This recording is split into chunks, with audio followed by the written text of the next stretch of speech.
G'day guys, it's Ken from Superdan Enterprises.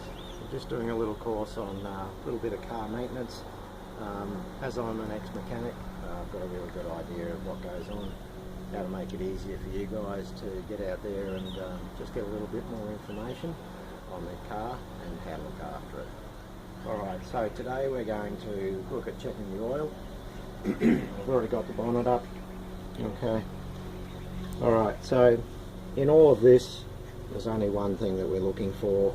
So over that side's the gearbox, the bigger part's the engine. Alright, so usually it's going to look something like this. Most of the time they make it a bright colour, usually bright yellow, make it easier to find. Alright, so this one says engine oil. Okay, so this engine's warm. We'll get the rag fairly close so in case it drips. So this is pretty typical of what you'll see when you pull it out for the first time. Alright, the markings are on the other side, but if the markings are on this side it'd show your oil levels right up here, which is incorrect. So first thing we do is keep it on the rag but give it a wipe.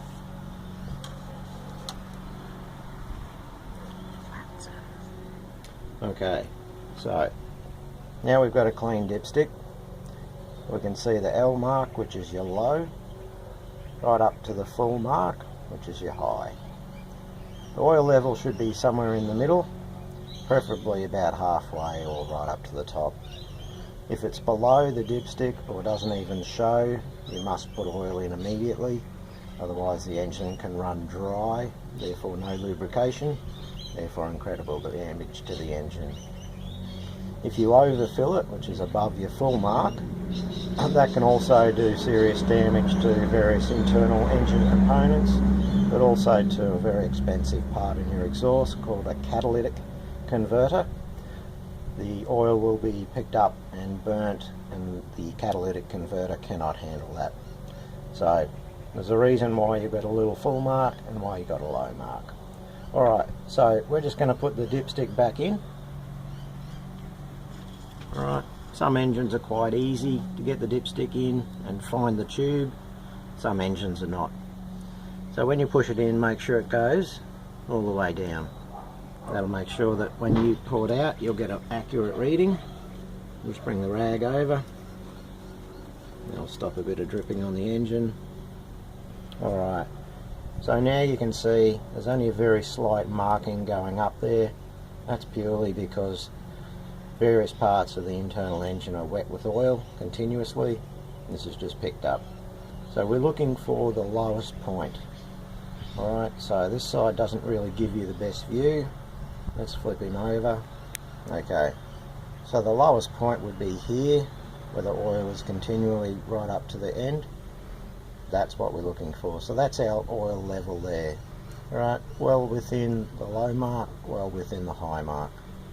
Okay, I'm just going to wipe that and we'll do that one again.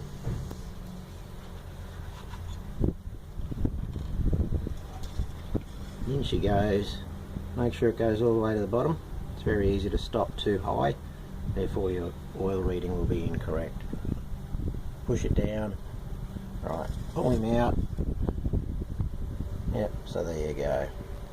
Quite easy to see on this car. If your dipstick is quite coated in brown gunk, you might be better off getting it cleaned. Clean it with carby cleaner or petrol or pretty much anything. You need to get it clean, therefore you can see the oil quite clearly. If you've got a brand new car, a lot of the time the engine oil will be almost clear, very hard to see. If you've got a diesel, the oil will always be black, absolutely jet black, even after an oil change. That's purely because that's purely how diesels are, and you can't change that. Okay, so that oil's fine. The colour of the oil is fairly important as well. You can see that we can see through the oil onto the dipstick. That says we've got plenty of life left in there. As I said, with diesels that doesn't work, purely because the engine oil will be black pretty much as soon as you put it in. So, alright, So we're just finishing up now, and that's how you check your engine oil. Alright, there'll be more videos to come, and we'll let you know. Thanks very much.